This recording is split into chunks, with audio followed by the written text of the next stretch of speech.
আর এবার বিস্তারিত খবরে উত্তরাখণ্ডের চামোলির দিকে নজর রাখবো। সেখানে মেঘ ভাঙা বৃষ্টি, গতকাল রাত থেকে নন্দানগর এলাকায় মেঘ ভাঙা বৃষ্টিতে বিপুল ক্ষয়ক্ষতি হয়েছে। ভেঙে পড়েছে অন্তত 6টি বাড়ি। হড়পাবানের জেরে 5 জন নিখোঁজ জানিয়েছেন জেলা শাসক। আরো বিস্তারিত জেনে নেব। আমাদের সঙ্গে টেলিফোন লাইনে রয়েছেন আমাদের প্রতিনিধি অয়ন ঘোষাল। অয়ন, উত্তরাখণ্ডের চামোলিতে মেঘ ভাঙা বৃষ্টির পরের অবস্থা কি? এই মুহূর্তে সেখানে কি পরিস্থিতি?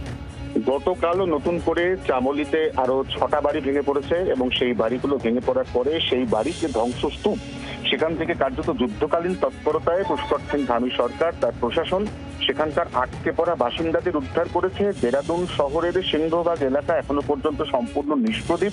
অন্যদিকে চামোলি সহ বিভিন্ন এলাকাতে রাস্তা এমনভাবে ভেঙেছে যে মূল উত্তরাখণ্ডের বাকি যে সমস্ত অঞ্চল সেখানকার সাথে সড়ক যোগাযোগ একেবারে বিপর্যস্ত অবস্থায় রয়েছে। পানীয় জলের জন্য হাহাকার চলছে, কারণ পরিচ্ছন্ন পানীয় জল সরবরাহের গোটা সিস্টেমটা এই মুহূর্তে ভেঙে তছনছ হয়ে গিয়েছে। এই অবস্থায় যত দ্রুত সম্ভব ত্রাণ এবং পুনর্বাসন নির্দিষ্ট উপদ্রুত এলাকায় সেখানে পৌঁছে দেওয়ার চেষ্টা চলছে, কিন্তু এলাকাগুলির এই মুহূর্তে এতটাই দুর্গম অবস্থা এবং সড়ক যোগাযোগ বিচ্ছিন্ন হয়ে যাওয়ার পরে যেভাবে সেখানে ত্রাণের গাড়ি পাঠাতে অসুবিধা সম্মুখীন হচ্ছে প্রশাসন, তাতে এই সমস্ত মানুষ তাদেরকে প্রথমত উদ্ধার করে নিরাপদ দূরত্বে তুলে আনা বা সরিয়ে আনা এবং তাদের কাছে যে সমস্ত ত্রাণ সামগ্রী পৌঁছে দেওয়া, এই কাজ করতে বিস্তর বেগ পেতে হচ্ছে প্রশাসনের আধিকারিকদের। ধন্যবাদ অয়ন। কথা বললাম প্রতিনিধি অয়ন ঘোষালের সঙ্গে।